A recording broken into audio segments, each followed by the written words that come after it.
Sir ഇന്ന് എനിക്ക് സാറിനോട് ചോദിക്കാനുള്ള ചോദ്യം എന്താണെന്ന് വെച്ച് കഴിഞ്ഞാൽ നമ്മൾ 2017 തൊട്ടിട്ട് ഈ 2025 8 വർഷക്കാലത്തോളം നമ്മളെല്ലാവരും സംസാരിച്ചുകൊണ്ടിരിക്കുന്ന അല്ലെങ്കിൽ ചർച്ച ചെയ്തുകൊണ്ടിരിക്കുന്ന ഒരു വിഷയം തന്നെയാണ് നടിയെ ആക്രമിക്കപ്പെട്ട കേസ്. കഴിഞ്ഞ ദിവസം കോടതി വിധി പുറത്തു വന്നു. ദിലീപൊക്കെ അതിൽ പ്രതിയായിരുന്നു. എന്നാൽ ഇപ്പോൾ അതെല്ലാം ചുരുക്കി വെറും 6 പ്രതികൾ എന്ന രീതിയിലാണ് ഇപ്പോൾ വന്നിട്ടുള്ളത്. പൾസർ സുനി അടക്കം 6 പ്രതികൾ.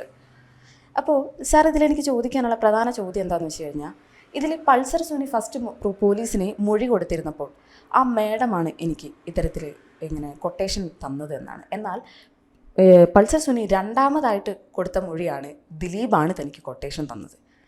ഇതിൽ നിന്ന് നമുക്കെന്താണ് സാർ മനസ്സിലാക്കാൻ കഴിയുന്നത്? അല്ലെങ്കിൽ ഇപ്പോൾ ഈ പറയുന്ന അതിജീവിത ഇനിയും ഈ എല്ലാ പ്രതികളും തൻ്റെ ശിക്ഷാ കാലാവധി എല്ലാം കഴിഞ്ഞ് പുറത്തു വരുമ്പോഴും വീണ്ടും ഇരയായി തന്നെ തുടരേണ്ടി വരും? അത് തന്നെയാണ് അതിലെ നമുക്ക് ഇത് മനസ്സിലാക്കാൻ പറ്റുന്ന അങ്ങനെ തന്നെയാണ്. നമ്മുടെ ഈ മൊത്തത്തിൽ നമ്മൾ വായിച്ചു കഴിഞ്ഞാൽ നമുക്ക് മനസ്സിലാക്കുന്നൊരു തോന്നൽ അത് തന്നെയാണ്. അങ്ങനെയാണ് നമുക്കുണ്ടായിരിക്കുന്നത്. അതായത് ഇന്ന് എനിക്ക് തോന്നുന്നത് ഏറ്റവും നല്ലൊരു തലക്കെട്ടിനകത്ത് വന്നത് മാതൃഭൂമി ദിനപത്രത്തിന്റേതാണ്. മാതൃഭൂമി ദിനപത്രത്തിന്റെ പ്രധാന ആ വാർത്ത കൊടുത്തുകൊണ്ടുള്ള തലക്കെട്ടെന്ന് പറയുന്നത് ആജീവനാന്ത ശിക്ഷ അവൾക്ക് മാത്രം. അതായത് ഇരയാക്കപ്പെട്ട നടിക്ക് മാത്രമാണ് ആജീവനാന്ത ശിക്ഷ കിട്ടിയെന്നുള്ളതാണ്. എനിക്ക് തോന്നുന്നു വളരെ ഇതുമായിട്ട് സംഭവവുമായിട്ട് വളരെ ചേർന്ന് നിൽക്കുന്ന ഒരു തലക്കെട്ടാണെന്നാണ് എനിക്ക് തോന്നുന്നത്. കാരണം മറ്റുള്ളവരെല്ലാം രക്ഷപ്പെട്ടു മാറിയിരിക്കും. 1 മുതൽ 6 വരെയുള്ള പ്രതികൾ, പൾസർ സുനി അടക്കമുള്ള പ്രതികൾ, അവർക്ക് തന്നെ കൊടുത്ത ശിക്ഷ കുറഞ്ഞുപോയി. മിനിമം ശിക്ഷയാണ് 20 വർഷമേ കിട്ടിയുള്ളൂ എന്നാണ് പ്രോസിക്യൂട്ടർമാർ തന്നെ പറയുന്നത്. ബാക്കി 7 മുതലുള്ള പ്രതികൾ വിട്ടുപോവുകയും ചെയ്തു. ദിലീപ് അടക്കമുള്ള പ്രതികൾ വിട്ടുപോവുകയും ചെയ്തു. അപ്പൊ അതുകൊണ്ട് നമ്മളത് മനസ്സിലാക്കേണ്ട ഒരു കാര്യം എന്ന് പറഞ്ഞാല് ഈ ജീവിതകാലം മുഴുവൻ, ഇനി ശേഷിക്കുന്ന ജീവിതകാലം മുഴുവൻ ഈ അതിജീവിതയ്ക്ക് മാത്രമേ ഉള്ളൂ ഈ അപമാനവും പേറി ജീവിക്കേണ്ടതായ അവസ്ഥയുള്ളൂ. അവര് പൊതുരംഗത്ത് നമ്മൾ പറഞ്ഞൊരു വീട്ടമ്മയൊന്നും അല്ല. അവര് കേരളത്തിന്റെ വളരെ പ്രസിദ്ധിയായ ഒരു സിനിമാ നടിയായിരുന്നു, അല്ലെ? അവർക്ക് അവസരങ്ങൾ നഷ്ടപ്പെട്ടു. അവരുടെ കുടുംബം ഇപ്പൊ അവര് പോകുന്നുണ്ട്, കുടുംബജീവിതം അവർ പോകുന്നുണ്ടെങ്കിൽ അവരൊക്കെ പറഞ്ഞില്ലേ, പരസ്യമായിട്ടൊന്നും ഒരു കാര്യത്തിനും പുറത്തെ ഇറങ്ങാൻ വയ്യാത്ത ഒരു അവസ്ഥയിലേക്ക് ആ നടിയെ കൊണ്ടുവന്ന് എത്തിച്ചിരിക്കുകയാണ്. ബാക്കിയുള്ളവരെല്ലാം മിടുക്കന്മാരായി. ബാക്കിയുള്ളവരെല്ലാം മുമ്പ് പറഞ്ഞത് മാഡമാണെങ്കിലും മാഡത്തിന്റെ ഭർത്താവാണെങ്കിലും അല്ല, അത്തരത്തിൽ ബന്ധമുള്ള ആളുകളായിരുന്നു. അവരുടെ പേരിലായിരുന്നല്ലോ ആരോപണങ്ങളൊക്കെ വന്നിരുന്നത്. അവരെല്ലാവരും വളരെ സുഖകരമായിട്ട് ജീവിക്കുന്നു. അവരുടെ സമൂഹത്തിന് മുന്നിൽ മാന്യന്മാരായിട്ട് മാറുകയും ചെയ്തു. അതാണ് ഈ കോടതി വിധിയുടെ നമ്മൾ മൊത്തത്തിൽ നോക്കുമ്പോൾ ഞാൻ പറഞ്ഞതുപോലെ മാതൃഭൂമിയുടെ ആ തലക്കെട്ടിനോടുള്ള ഒരു ഭംഗി, അല്ലെങ്കിൽ അത് ആണ് ശരിക്കും വാർത്തയുമായിട്ട് ചേർന്ന് നിന്നതെന്ന് എനിക്ക് തോന്നുന്നു. മുമ്പേ സൂചിപ്പിച്ചിരുന്നില്ലേ, ഈ കേസിനകത്ത് എന്തെല്ലാം തരത്തിലുള്ള ട്വിസ്റ്റുകളാണ് ഉണ്ടായി നോക്കുക. 2017 തുടങ്ങിയ കേസാണ്. വർഷം എത്രയായി? 8.5 വർഷത്തോളം കഴിഞ്ഞിരിക്കുകയാണ്. ഏതാണ്ട് 9 വർഷത്തോളമാകുകയാണ് കേസുണ്ടായിരിക്കുന്നത്. ഈ കേസിനകത്തില് ഈ പെൺകുട്ടി ഈ അതിജീവിത അനുഭവിക്കേണ്ടി വന്ന പീഡനങ്ങളെ കുറിച്ച് നോക്കുക. അതെല്ലാം കഴിഞ്ഞ ദിവസം അവരുടെ പ്രതിഭാഗം വക്കീല് വളരെ വ്യക്തമായിട്ട് സൂചിപ്പിക്കുന്നുണ്ടായിരുന്നു. എന്തെല്ലാം തരം ബുദ്ധിമുട്ടുകളാണ് അവർക്ക് കോടതി നേരിടേണ്ടി വന്നത്. ഒരു സ്ത്രീയാണ്, അടച്ചിട്ട കോടതിയിൽ വിസ്താരം വേണമെന്ന് പറഞ്ഞു. അതുപോലെ തന്നെ 2 പ്രോസിക്യൂട്ടർമാരെ കേസ് ഇട്ടേച്ച് ഓടിപ്പോയി. അത്തരത്തിലുള്ള അതിശക്തമായ സമ്മർദ്ദം പ്രതിഭാഗത്തു നിന്നുണ്ടായി കാണും. തീർച്ചയായിട്ടും അതുകൊണ്ടാണല്ലോ അവരൊക്കെ അത്തരം കേസുകളൊക്കെ കൈകാര്യം ചെയ്യാതെ തന്നെ മാറുന്നത്. അതുപോലെ തന്നെ പെൺകുട്ടിയോട് ചില കമന്റുകളും ഒക്കെ വന്നു എന്നാണ് പറയുന്നത്. ഈ അതിജീവിത മൊഴി കൊടുക്കുന്ന സമയത്ത് അവർക്കെതിരെ രൂക്ഷമായ കമന്റുകൾ പോലും വന്നു എന്നാണ് പറയുന്നത്. അപ്പൊ അത്തരത്തിൽ എന്തെല്ലാം തരത്തിൽ അവർ പിടിച്ചു നിന്നു എന്ന് ആലോചിച്ച് നോക്കുക. എന്നിട്ടും അവർക്ക് നീതി കിട്ടുന്നില്ല. അതാണ് കേരളീയ സമൂഹം ഒന്നടങ്കം എന്ന് പറയുന്ന ഒരു കാര്യം. അതാണ് നമുക്ക് നീതി നടപ്പാകണം. നീതി നടപ്പായാല് പക്ഷെ അത് ആളുകൾക്ക് ബോധ്യമാകുകയും വേണം. നമ്മുടെ സമൂഹത്തിന് അത് ബോധ്യമാകണം. നീതിയാണ് നടപ്പായ എന്നുള്ളത് സമൂഹത്തിന് ബോധ്യമാകണം. അത്തരം കാര്യങ്ങൾ കോടതിയുടേതായ ന്യായീകരണങ്ങൾ ഉണ്ടാകും. തീർച്ചയായിട്ടും പ്രോസിക്യൂഷൻ പരാജയപ്പെട്ടു പോയി. ഇത്തരം പ്രതികളെ 7 മുതലുള്ള പ്രതികളെ കണക്ട് ചെയ്യുന്നതിൽ അവരുടെ പങ്ക് തെളിയിക്കുന്നതിൽ പ്രോസിക്യൂഷൻ പരാജയപ്പെട്ടു പോയി എന്നാണ് അവരുടെ ആരോപണം. അങ്ങനെയാകാം, തീർച്ചയായിട്ടും. അതുകൊണ്ടാണ് കോടതി മുമ്പാകെ വരുന്ന തെളിവുകളുടെ അടിസ്ഥാനത്തിൽ ശിക്ഷിക്കാൻ പറ്റുകയുള്ളൂ. അപ്പൊ അതുകൊണ്ട് ആ ന്യായീകരണത്തെ നമുക്ക് അംഗീകരിക്കാം. ഇനി അപ്പീൽ വരട്ടെ, അപ്പീൽ വരുമ്പോൾ അതെങ്ങനെ പോകുമെന്ന് നോക്കാം. സാർ, അങ്ങനെയാണെങ്കിൽ എൻ്റെ ഒരു ചോദ്യം ഒരു ചോദ്യം എന്താണെന്ന് വെച്ച് കഴിഞ്ഞാൽ, ഇത്തരത്തിൽ പ്രോസിക്യൂഷന് വരെ ഇങ്ങനെ ഒരു തെറ്റ് പറ്റി എന്നുള്ളൊരു നിലയിലേക്ക് എത്തുമ്പോൾ സാധാരണക്കാരുടെ അവസ്ഥ എന്താണ്? നമ്മൾ എന്താണ് ചെയ്യുക? അതൊരു വലിയൊരു ചോദ്യമല്ല സാധാരണക്കാരെന്ന് പറഞ്ഞു. തീർച്ചയായിട്ടും അങ്ങനെ തന്നെയാണെങ്കിലേ ഇനി ഒരു പെൺകുട്ടിയും, എനിക്ക് തോന്നുന്നത് ഞാൻ മുൻവിധിയോടെ പറയുകയല്ല, ഒരു പെൺകുട്ടി ഇത്തരത്തിലുള്ള അനുഭവങ്ങൾ നേരിടേണ്ടി വരികയാണെങ്കിൽ അവര് പോലീസിൽ പോലും പരാതി പോകുമെന്ന് എനിക്ക് തോന്നുന്നില്ല. കാരണം എങ്ങനെ പുറത്തു പറയാൻ പറ്റും? ഇപ്പൊ പറഞ്ഞില്ലേ, പെൺകുട്ടികളുള്ള അച്ഛനമ്മമാര് അവരൊക്കെ വളരെ ആശങ്കയിലാണ്. അല്ലെങ്കിൽ അത്തരത്തിലുള്ള സഹോദരിമാരുള്ള ആങ്ങളമാര്, അത് കേരള സമൂഹത്തിന്റെ ഒരു ക്രോസ് സെക്ഷനെയാണ് നമ്മള് ഈ മനസാക്ഷിയാണ് ഇതൊക്കെ ചോദ്യം ചെയ്യപ്പെട്ടിരിക്കുന്നത്. ആർക്കും ധൈര്യം വരികയില്ല. ഒന്നാമത് കോടതി മുറികളിൽ പോലീസിന്റെ മുമ്പിൽ ഉണ്ടാകുന്ന ചോദ്യങ്ങളില് കോടതി മുറികളിൽ അവര് ശരിക്കും വിവസ്ത്രരാക്കപ്പെടുകയാണ്, അല്ലേ? നമ്മൾ പറഞ്ഞത് അത്തരത്തിലുള്ള അനുഭവങ്ങളാണ് ഇരകൾക്കുണ്ടാകുന്നത്. അതുകൊണ്ട് ആരും ധൈര്യപ്പെടുകയില്ല. ഇനിയിപ്പോ അപ്പൊ അങ്ങനെ എന്തെങ്കിലും സംഭവിച്ചെങ്കിൽ പോകട്ടെ എന്നുള്ളൊരു മട്ടിലേക്കാണ് പോകുന്നത്. കാരണം ഇത് വളരെ അത്യപൂർവമായ ഒരു കേസായിരുന്നു.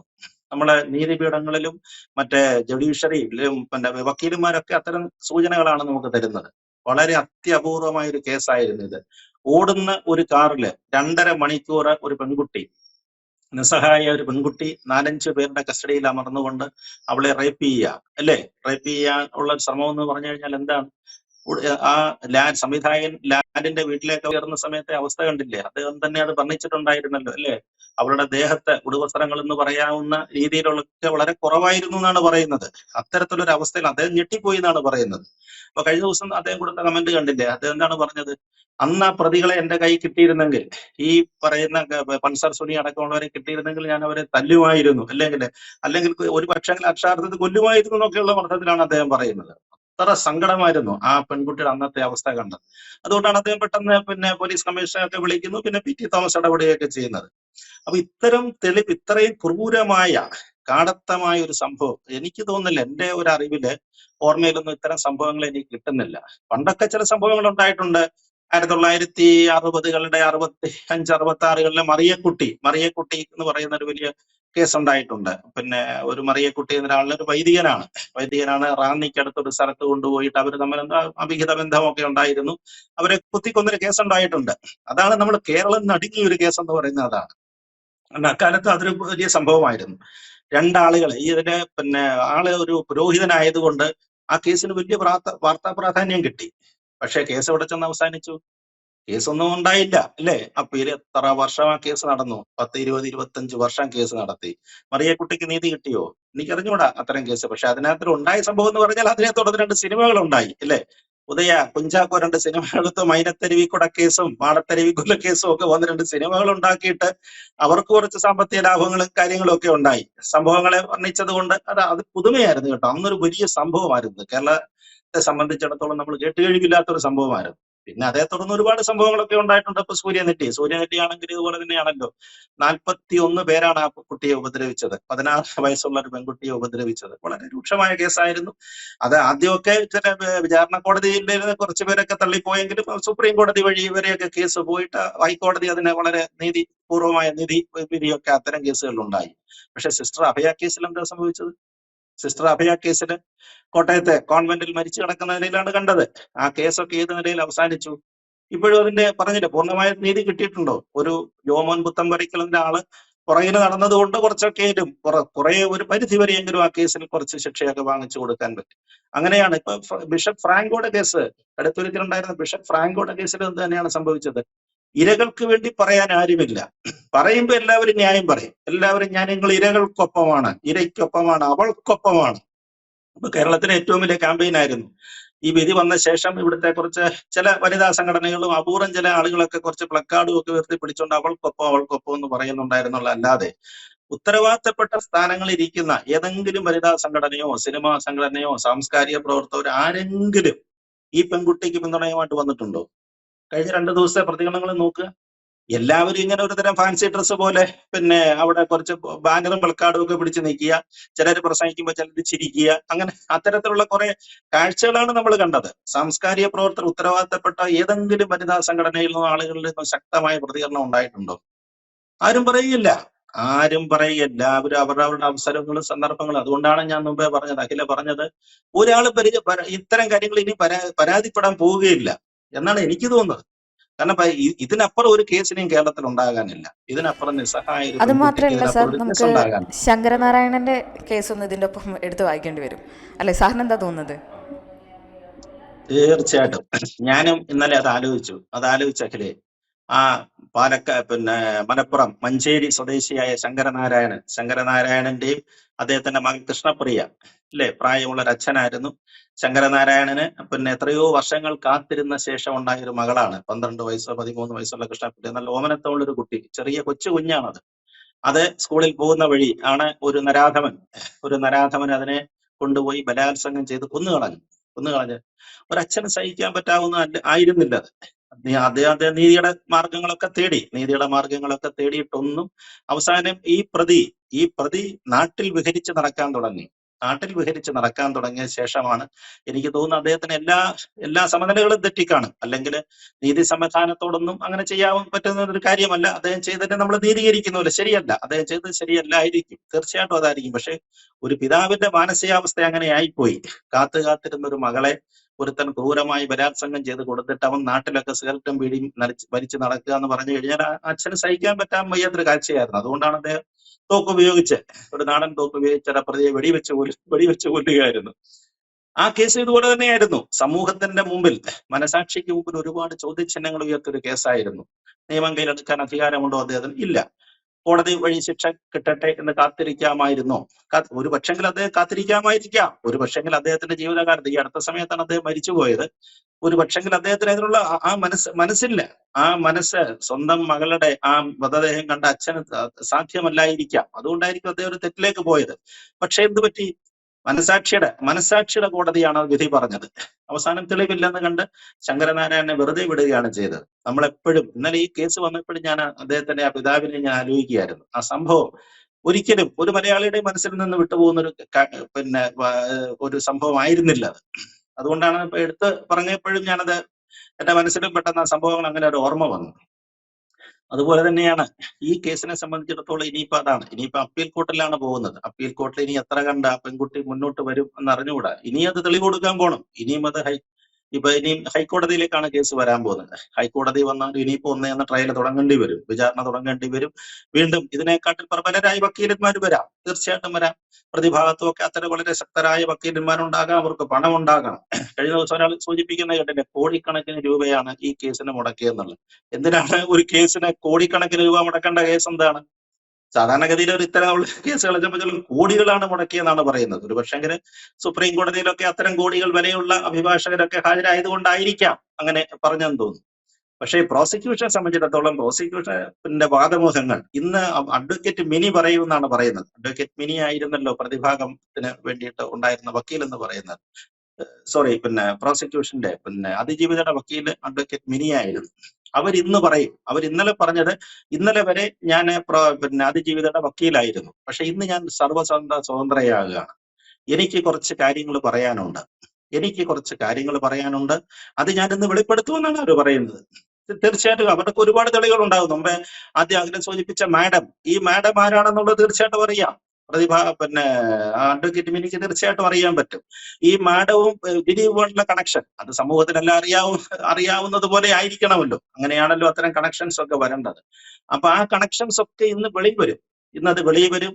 അതേപോലെ തന്നെ കോടതി പറഞ്ഞ 2 പരാമർശങ്ങൾ, ഈ ദിലീപ് ഈ പൾസർ സുനിക്ക് പണം അയച്ചതിന് തെളിവില്ല എന്നുള്ളതാണ്. അതേപോലെ തന്നെ ഇവർ ഫോൺ ചെയ്തത് സംബന്ധിച്ചും തെളിവുകളില്ലെന്നൊക്കെയാണ് കോടതിയെ അങ്ങനെ വെറുതെ വിട്ടുകൊണ്ട് ഉള്ള ഉത്തരവിൽ പറയുന്നത്. പക്ഷേ നമുക്ക് സാമാന്യ ബുദ്ധിക്ക് ആലോചിക്കാവുന്ന ചില കാര്യങ്ങളുണ്ട്. ഈ പൾസർ സുനി എന്ന് പറയുന്ന വ്യക്തിക്ക് ഈ പറയുന്ന അതിജീവിതയോട് എന്തെങ്കിലും വൈരാഗ്യമുണ്ടോ?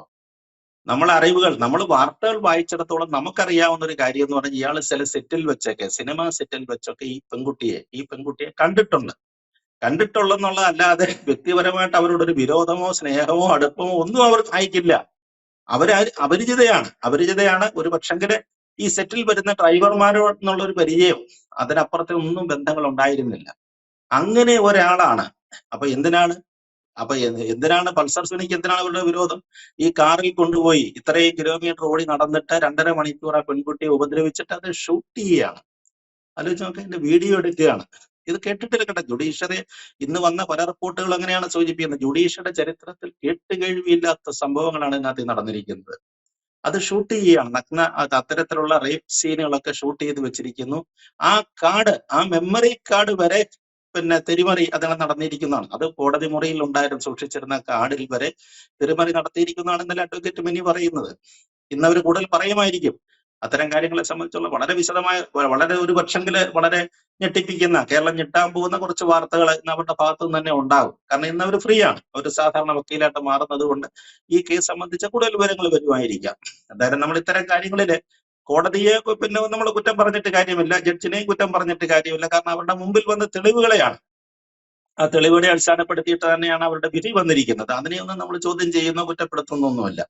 പക്ഷേ എന്താണ് ഇതിൽ സംഭവിച്ചത്, എന്ത് സംഭവിച്ചു, പ്രോസിക്യൂഷന് വല്ല വീഴ്ച സംഭവിച്ചോ, അല്ലെ പോലീസ് കേസ് ഫ്രെയിം ചെയ്ത പോലീസിന് എന്തെങ്കിലും കുഴപ്പമുണ്ടായിട്ടുണ്ടോ, ഇത്തരം കാര്യങ്ങളെ കുറിച്ചൊക്കെ ആധികാരികമായിട്ടുള്ള അന്വേഷണങ്ങൾ വേണ്ടി വരും. അല്ലെ, അതിനെക്കുറിച്ച് അപ്പീൽ കോർട്ട് വരുമ്പോൾ അതിനെക്കുറിച്ച് വിശദമായ വാദങ്ങളും നമുക്ക് വേണ്ടി വരും. അപ്പൊ അതുകൊണ്ട് നേരത്തെ ഞാൻ സൂചിപ്പിച്ചതുപോലെ നീതി നടപ്പായി എന്നൊക്കെ കുറച്ച് ആളുകൾ പറയുന്നുണ്ട്. 1 മുതൽ 6 വരെയുള്ള പ്രതികൾക്ക് ശിക്ഷ കൊടുത്തില്ലേ, അവർക്ക് നീതി കിട്ടിയില്ലേ എന്നൊക്കെ ചോദിക്കുന്നുണ്ട്. പക്ഷേ നമ്മൾ ആദ്യം സൂചിപ്പിച്ചതുപോലെ പൾസർ സുനിക്കോ ഈ കൂട്ടാളികൾക്കോ പണത്തിന് വേണ്ടി വന്ന ആളുകൾക്കൊന്നും ഈ പെൺകുട്ടിയുടെ വിരോധമോ വൈരാഗ്യമോ ഉണ്ടായിരുന്നില്ല. പിന്നെ ആർക്കാണ് വൈരാഗ്യം ഉണ്ടായിരുന്നത്? ഈ പെൺകുട്ടിയോട് ആർക്കാണ് വൈരാഗ്യം ഉണ്ടായിരുന്നത്? ദിലീപിനായിരുന്നോ, അതോ ഈ മാഡം എന്ന് പറയുന്ന കഥാപാത്രത്തിനായിരുന്നോ, ഇതുവരെ പുറത്തു വരാത്ത മാഡത്തിനായിരുന്നോ ഉണ്ടായിരുന്നത്? എന്തായാലും മിനിയുടെ വാക്കുകൾ പുറത്തു വരട്ടെ, നമുക്ക് അത്തരം കാര്യങ്ങളിൽ കുറച്ചുകൂടെ വ്യക്തത വരുമെന്നാണ് എനിക്കും തോന്നുന്നത്. ഇന്ന് എന്തായാലും അവരെ തെരഞ്ഞെടുപ്പിന്റെതെല്ലാം കഴിഞ്ഞു കഴിഞ്ഞാൽ, തിരക്കൊക്കെ കഴിഞ്ഞു കഴിഞ്ഞാൽ വൈകുന്നേരം അവരുടെ അവർ അത്തരം കാര്യങ്ങൾ ഒരു ബ്രീഫിംഗ് നടത്തുമെന്നാണ് ഇന്നലെ സൂചിപ്പിച്ചിരിക്കുന്നത്. അത് വരട്ടെ, അത് വന്നു കഴിഞ്ഞാൽ നമുക്ക് കുറച്ചുകൂടെ കാര്യങ്ങളെ കുറിച്ചൊരു വ്യക്തത ഉണ്ടാവുമെന്നാണ് എനിക്ക് തോന്നുന്നത്.